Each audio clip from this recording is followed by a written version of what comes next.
యేసుక్రీస్తు ఉన్నతమైన ఘనమైన సాటిలేని మహోన్నతమైన మహిమ కలిగిన నామములో మీ అందరికీ నా యొక్క హృదయపూర్వక వందనాలు తెలియజేస్తున్నాను.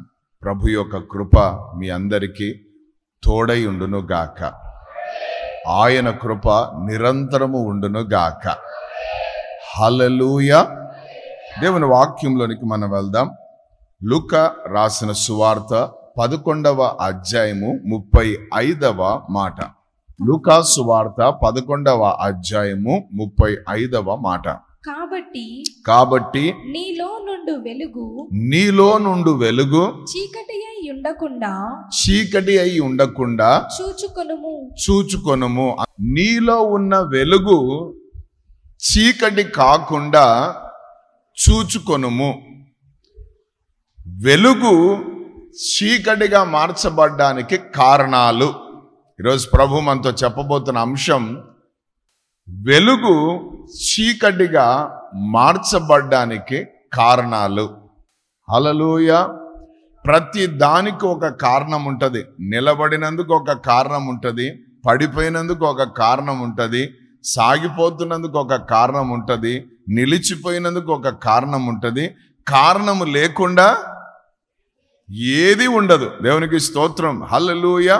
యేసు ప్రభు ఏమంటాడంటే మనము వెలిగించబడిన దీపాలము. దేవునికి స్తోత్రం. నా దీపమును వెలిగించువాడవు నీవే అన్నాడు దావీదు. దేవుని నామానికి మహిమ కలుగును గాక.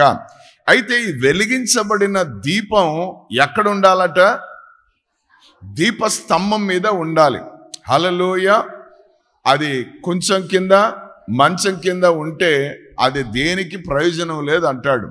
అయితే ఇప్పుడు వెలిగించబడిన దీపం గురించి ప్రభు చెప్తూ ఏమంటాడు తెలుసా?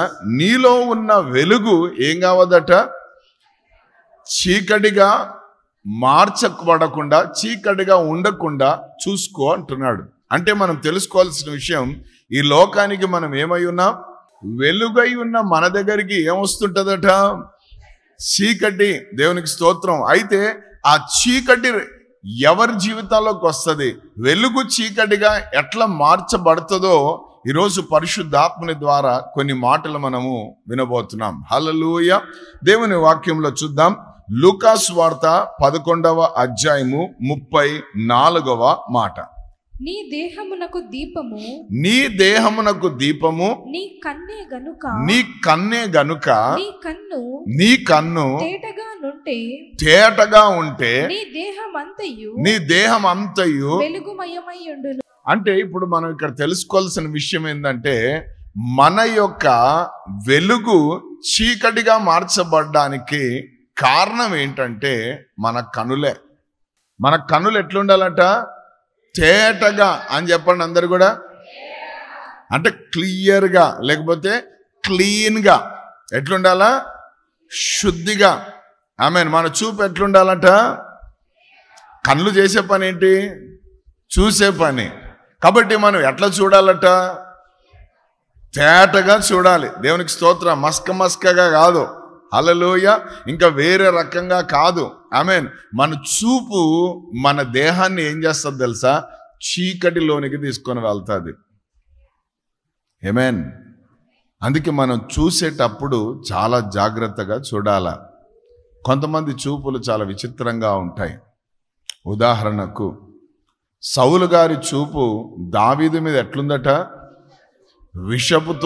విషపు చూపుతో చూశాడట. చూసారా ఎంత భయంకరమైన విషయము? ఆమేన్. దావీదు ఎవరో కాదు, దావీదు స్వయాన్ని ఆయన పేరు నిలబెట్టినోడు. ఇంకొక మాట చెప్పాలంటే ఆ రాజ్యంలో ఇశ్రాయేలు ఒక ఘనతను కలగజేసినోడు. ఆమేన్. అంతేకాదు ఇంట్లోకి వస్తే సొంత అల్లుడు. దేవునికి స్తోత్రం. పిల్లను ఇచ్చిన అల్లుడు. దేవునికి స్తోత్రం. సో అటువంటి అల్లుని పైన ఏం పెట్టుకున్నాడంట ఈ సౌలు అనేవాడు? విషపు చూపు కదా. ఎంత ప్రమాదకరమైనది. అంతేకాదు అట్లా పోతే ఆ యాకోబు ఇంట్లో చూస్తే అక్కడ అన్నలు యోసేపు మీద ఎటువంటి చూపుతో ఉన్నారు? అసూయకరమైన చూపు కదా. ఎటువంటి చూపుతో చూస్తున్నారు వాళ్ళు? అసూయకరమైన. ఎందుకంటే దేవుడు అతనికి చూపించిన కళలు కావచ్చు, దర్శనాలు కావచ్చు, భవిష్యత్తులో జరగబోతున్న యొక్క సంభవాలు, భవిష్యత్తులో జరగబోతున్న ఆ కార్యాల గురించి అతడు తెలియజేస్తున్నప్పుడు ఆ అన్నలకు ఏమొచ్చింది? సహోదరులకు అతని మీద అసూయ పుట్టి అసూయతో కూడిన చూపులు చూడడం ప్రారంభించారు. దేవునికి స్తోత్రం, హల్లెలూయా. కాబట్టి ఇప్పుడు ప్రాబ్లం అంతా ఎక్కడి నుంచి వస్తుంటది? మన దేహము వెలుగుతో నింపబడిన దేహము చీకటితో నింపబడడానికి కారణం ఏంటంటే మన చూపు ఎట్లుండాలా? జాగ్రత్తగా చూడు అని అంటుంటాం మనం. హల్లెలూయా, దేవునికి స్తోత్రం. ఇంకొక మాట చెప్పాలంటే ఈ యొక్క చూపు దేనికి సాదృశ్యం అంటే మనకు ఒక దర్శనానికి సాదృశ్యం. ఆమేన్. మన దర్శనం ఎప్పుడు కూడా క్రిస్టల్ క్లియర్గా ఉండాలి. ప్రభువు మనను దర్శించినప్పుడు మనకు ఒక దర్శనం వస్తుంది. ఆమేన్, దేవునికి స్తోత్రం. సౌలు దమస్కుస్ అనే ప్రాంతానికి వెళ్తున్నప్పుడు అపోస్తలుల కార్యం 9లో చూస్తే అతడు ఒక కంకణం కట్టుకొని వెళ్తున్నాడు. అతని దర్శనం ఏంటంటే క్రైస్తవత్వం, క్రీస్తు నామం ఎక్కడ వినబడకుండా కనబడకుండా చెయ్యాలి అని అధికారుల దగ్గర అధికారం తీసుకొని గుర్రం ఎక్కి బయలుదేరాడు. దేవునికి స్తోత్రం. దమస్కులో ఉన్న యొక్క సంఘాన్ని హింసించడానికి, అక్కడున్న సంఘాన్ని నాశనం చేయడానికి. కానీ మధ్యలో జ్యోతిర్మయుడైన దేవుడు అతనికి ఏమయ్యాడు? ప్రత్యక్షమయ్యాడు. అతడు ఒక దర్శనం చూశాడు అక్కడ. దేవుని నామానికి మహిమకరంగా. అందుకే పౌలు ఏమంటాడంటే ఆ పరలోకపు దర్శనానికి నేను అవిధేయుడను కాలేదు అంటాడు. దేవునికి స్తోత్రం. ప్రభు మనను దర్శించినప్పుడు మనలో ఏం పుడుతుందండి? ఒక విజన్, ఒక దర్శనం పుడుతుంది. దేవుని నామానికి మహిమకరంగా. అందుకే ప్రభు అంటాడు నా జనులు నశించిపోతున్నారంట. దేన్ని బట్టి? దైవక్తులు దర్శనం లేదు వాళ్ళకు. My people are perish without vision. Amen. దర్శనం ఉండాలి మనకు. ప్రభు నన్ను ఎందుకు రక్షించుకున్నాడు? రక్షింపబడిన నన్ను ప్రభు దేనికోసము పిలుచుకున్నాడు, నిలబెట్టుకున్నాడు అనేది మనకు క్లారిటీ ఉండాలా? దేవునికి స్తోత్రం. ఆ దర్శనం లేకపోతే మన వెలుగు ఏమైపోతుంది? చీకటి అయిపోతుంది. దేవుని నామానికి మహిమ కలుగును గాక. ఒక దర్శనముతో మనం బ్రతకడం నేర్చుకోవాలి. లోకములో ఉన్న వాళ్ళు జీవించడానికి వీలు లేదు. ఆమేన్. వాళ్ళు ఇంకనూ చీకట్లో ఉన్నారు. ఎందుకంటే వారి క్రియలు చెడ్డవి కాబట్టి ఈ వెలుగు యొద్దకు వారు రారు అని దేవుని వాక్యం సెలవిస్తూ ఉంది. అయితే మనము చీకట్లో ఉన్న మనను ఏం చేశాడు? పేతురు చెప్పినట్లు ఆశ్చర్యకరమైన వెలుగులోనికి ప్రభు మనను దాటించాడు అనండి అందరు కూడా. ఒకప్పుడు చీకట్లో ఉన్న మనం ఇప్పుడు ఏమయ్యాము? ఆశ్చర్యకరమైన వెలుగులోనికి వచ్చాం. అయితే వెలుగులోకి వచ్చిన మనకు, వెలుగులో ఉన్న మనకు ఒక దర్శనం దేవుడిచ్చాడు. అది ఏంటంటే ఆయన గుణాతిశయములను ప్రచురించవలసిన దర్శనం దేవుడు మనకిచ్చాడు. ఏమైనా అందుకే ఆయన సొత్తైన ప్రజగా చేసుకున్నాడు, రాజులుగా చేసుకున్నాడు, యాజకులుగా చేసుకున్నాడు. కాబట్టి ప్రియ సహోదరుడా, ప్రియ సహోదరి, ఈరోజు మనం తెలుసుకోవాల్సిన విషయం ఏంటంటే ఈ యొక్క వెలుగు చీకటి కాకుండా చూసుకోవాలి. నీ దర్శనాన్ని దొంగలించడానికి సాతాను ఎప్పుడు వస్తాడు? నీ దర్శనాన్ని దొంగలించడానికి లోకంలో అనేక రకాలైన పరిస్థితులు వస్తూ ఉంటాయి. అందుకే పౌలు అంత చక్కగా చెప్పాడు. ఏమని తెలుసా? మంచి పోరాటం నేను పోరాడాను. దేవునికి స్తోత్రం, హల్లెలూయా కదా. నా పరుగుని నేను ఏం చేశాను? కడముట్టించాను. నా విశ్వాసమును నేను కాపాడుకున్నాను అంటున్నాడు. ఇవన్నీ దేని విషయంలో? దర్శనం విషయంలో. ఏమేం? దేవునికి స్తోత్రం. కాబట్టి మన యొక్క కన్ను, మన యొక్క చూపు ఎట్లుండాలంట? తేటగా ఉండాలి. అందుకే చూడండి, అబ్రహాము ఏం చేశాడు తెలుసా? ఆ యొక్క ఉన్నతమైన స్థలాన్ని చూడడం ప్రారంభించాడు ఆయన. దేవునికి స్తోత్రం. పునాదులు కలిగిన పట్టణం వైపు ఆయన చూశాడని హెబ్రీయులకు రాసిన పత్రిక 11వ అధ్యాయంలో మనం చూస్తాం. హల్లెలూయా. ఏం చూస్తున్నారంటే వాళ్ళు? పునాదులు కలిగిన పట్టణం. ఆమేన్. అందుకే ఈ లోకంలో వాళ్ళు ఏం చేయలేదు తెలుసా? పెద్ద పెద్ద కాంప్లెక్స్లు, పెద్ద పెద్ద బిల్డింగ్లు కట్టుకోలేదు. వాళ్ళు ధనవంతుల ఇండు కూడా ఏమే గుడారాలలో నివసిస్తూ పోయారంట వాళ్ళు. అంటే ఒక మాట చెప్పాలంటే ఈ భూమి మీద ఉన్న వాటిని అన్నిటినీ కూడా వాళ్ళు ఎట్లా చూశారో తెలుసా? తాత్కాలికమైనవిగా చూశారు. దేవునికి స్తోత్రం, హల్లెలూయా. వాళ్ళ చూపు అంతా కూడా పరసంబంధమైన వాటిపైనే ఉంది. అందుకే అతడు దేవుని దగ్గర ప్రార్థించినప్పుడల్లా దేవుడు అతన్ని గుడారం నుంచి బయటికి తీసుకొని వచ్చి ఏం చూపించేవాడు? ఆకాశపు నక్షత్రాలు చూపించేవాడు. దేవునికి స్తోత్రం, హల్లెలూయా.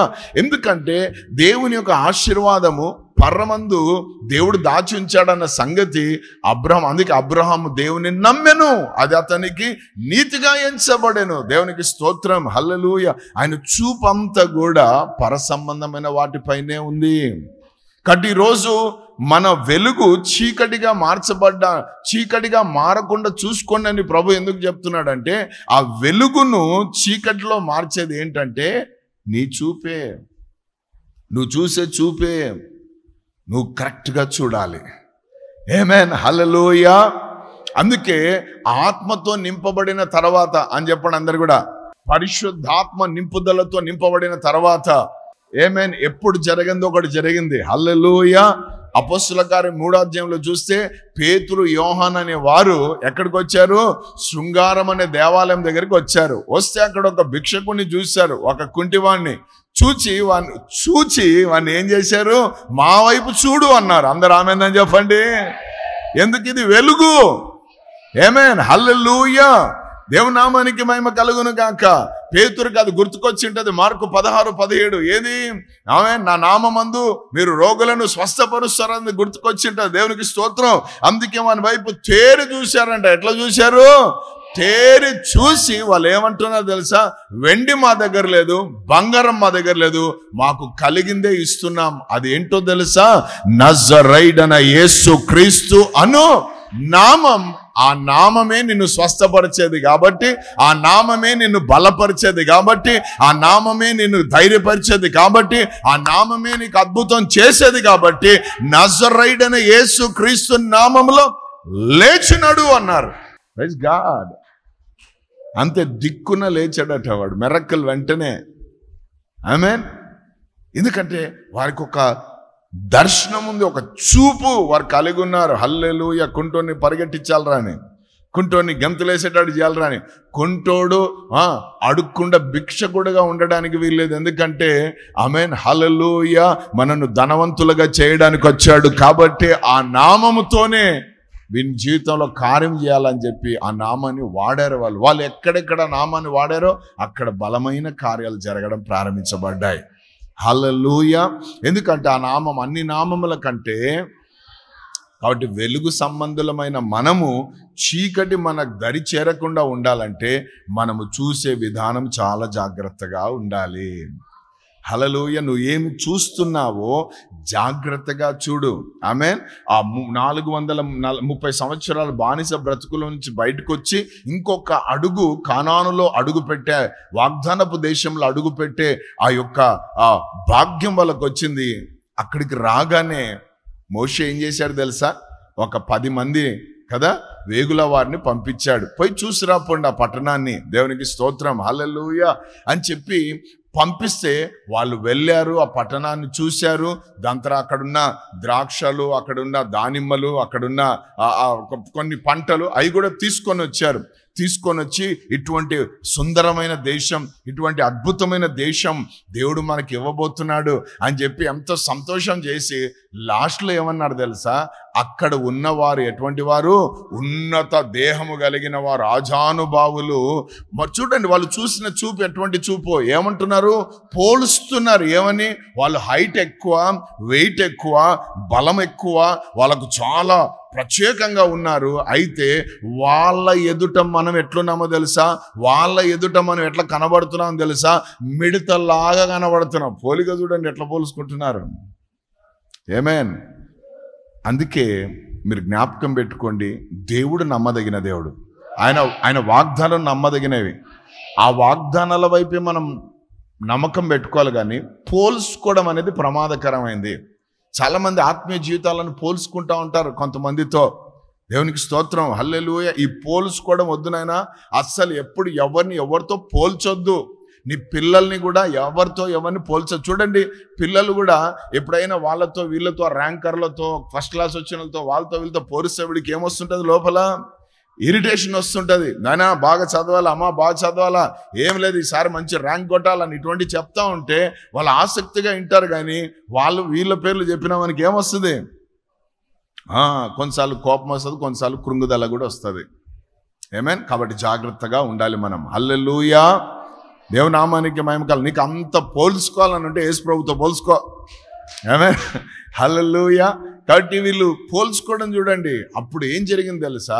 వాళ్ళు ఎలుగెత్తి ఏడిసారండి. వీడు పోల్చుకోవడం సరిగ్గా ఉంది, ఈ మంద కూడా అట్లనే ఉంది. ఈ మంద ఎప్పుడెప్పుడు మోషన్ రాళ్లతో కొట్టాలని ఉంటుంది ఇది కదా, మామూలుగా లేదట ఇక మంద అంతా. దేవునికి స్తోత్రం. అప్పుడు ఆ మధ్యలో ఇద్దరు పడ్డారు అడ్డు. ఆమెన్. కాలేబు యెహోషువ అడ్డం పడి ఏమన్నారు, ఎవరెవరెవరెవరినన్నా జాగ్రత్త, మేము కూడా పోయి చూసి వచ్చాము.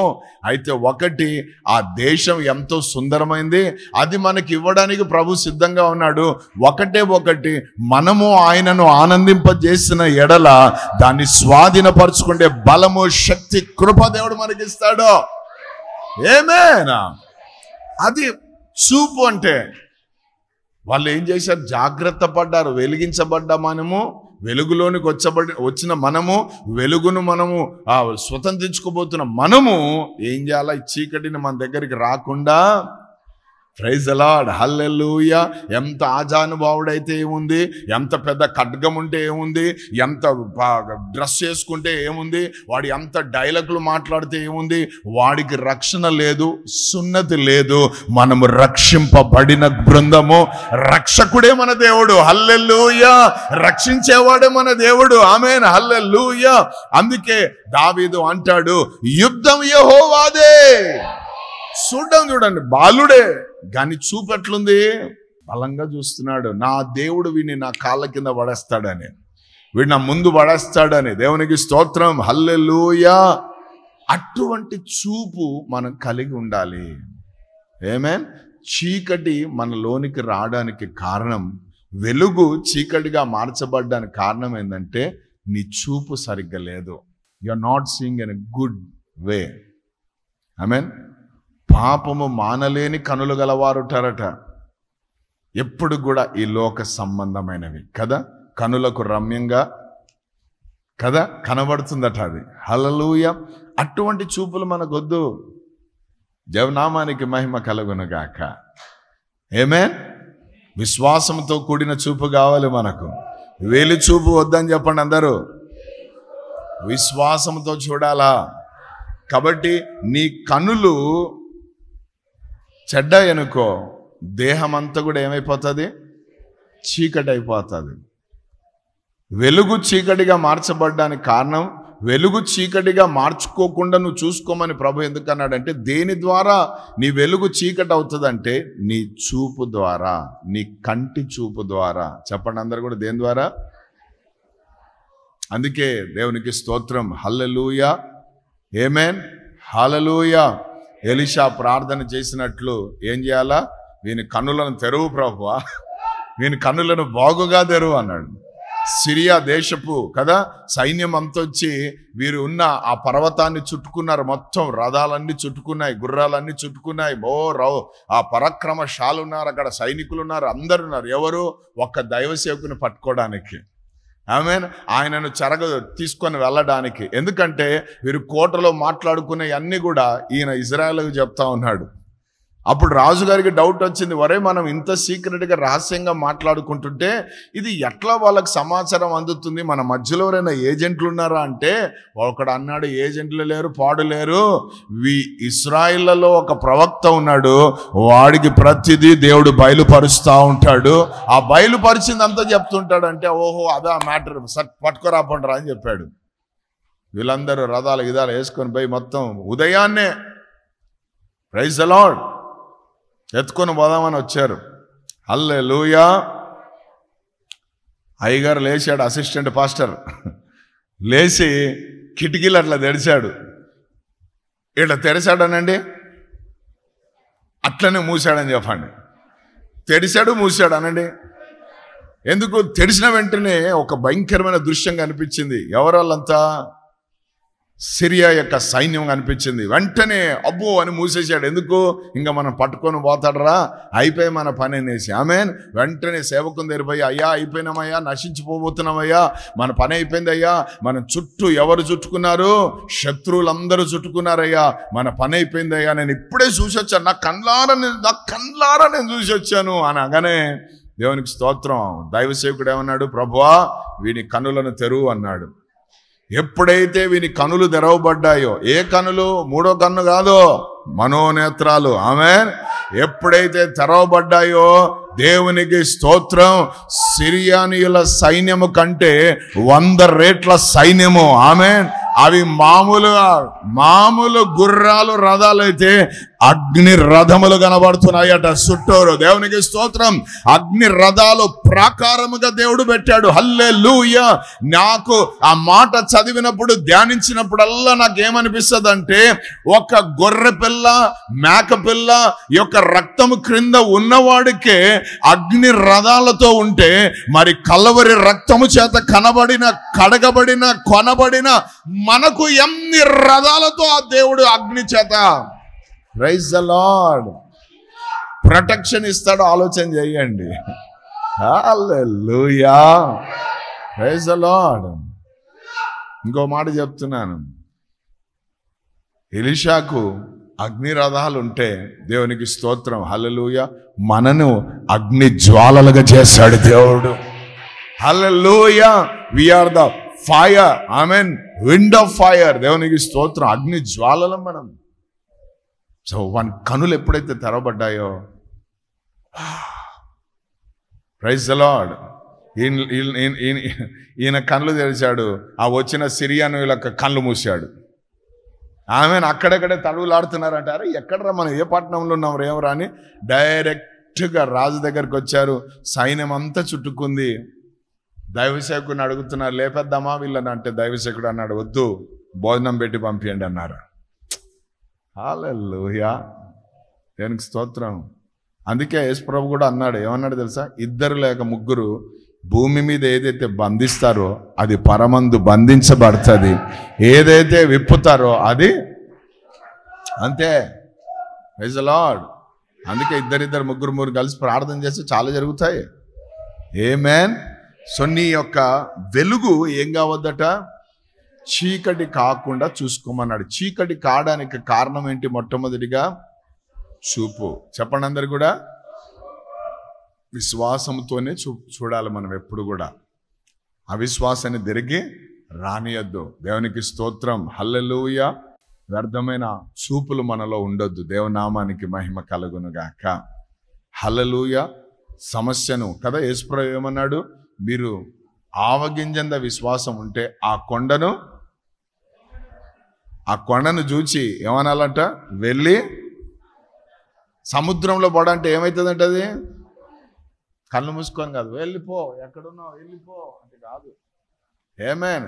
దయ్యాలు పట్టుకొని వచ్చింటారు కొంతమంది. వాళ్ళ దగ్గర కళ్ళు మూసుకొని స్తోత్రం స్తోత్రం స్తోత్రం అంటే అన్ని రాలగొడతాయి. అవి వాటిని చూడాలా. ఆమేన్. హల్లెలూయా. తన చూపుతో దయ్యాలు విలవిలలాడెను. హల్లెలూయా.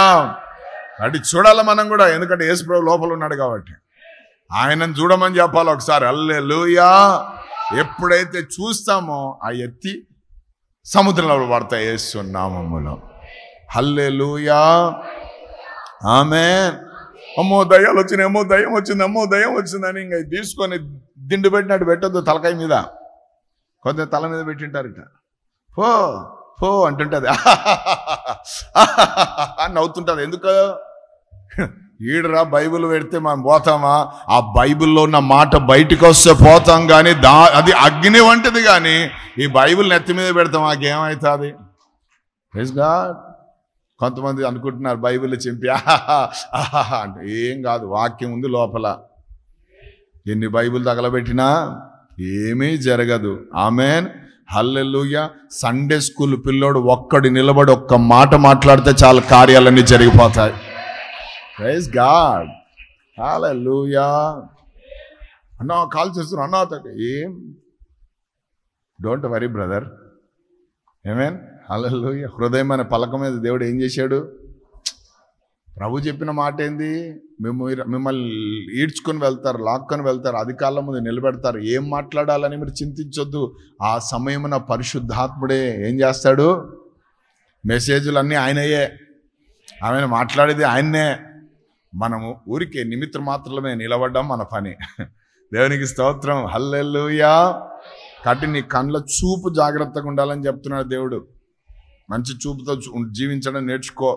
అవిశ్వాసపు చూపొద్దు. నాకేమో దోషం ఉందేమో, ఆ దోషం పట్టిందేమో, ఈ దోషం పట్టిందేమో, హల్లెలూయా, ఈ దోషాలు అన్నీ పోయినాయి. ఆమె దోష తిను బాగా. దేవునికి స్తోత్రం, హల్లెలూయా. యేసయ్య సిలువలు అన్ని కొట్టిపడేశాడు. దేవునామానికి మహిమ కలుగును గాక. ఆమేన్. కాబట్టి నీ కన్ను, నీ చూపులు ఏం చేస్తాయి? వెలుగులో ఉన్న నీకు చీకటిని లోపలికి వచ్చేటట్టు అవకాశం ఇస్తుంది. సో ఈ డోర్స్ అన్నమాట లోపలికి. మనం ఏం చూస్తున్నాం? పిల్లోడు చూసి భయపడ్డాడు అని అంటుంటారు. అంటే చూసి, హల్లెలూయా, చూపు భయాన్ని పుట్టిస్తుందమ్మా. ఆమేన్. దేవుని నామానికి మహిమ కలుగును గాక. చూసుకునే దేవుడు మన దేవుడు. ఆయనను చూసుకోమని చెప్పాల. మనం మాత్రం మన చూపును చాలా, ఆమేన్, కొండల తట్టు కాదు, ఆయన వైపు మనం చూస్తూ ఉండాలి. హల్లెలూయా. దాసి కనులు యజమానుని వైపు చూచినట్లు, దేవా నా కనులు నిత్యము నీ వైపే చూస్తున్నాయి అయ్యా, నా దిక్కు నీవేనైనా. హల్లెలూయా. దేవుని నామానికి మహిమ కలుగాక. ఆకాశమందు నీవు తప్ప నాకు ఎవరున్నారయ్యా? ఆమె పైనున్న వాటిపైనే మనసు పెట్టండి. హల్లెలూయా.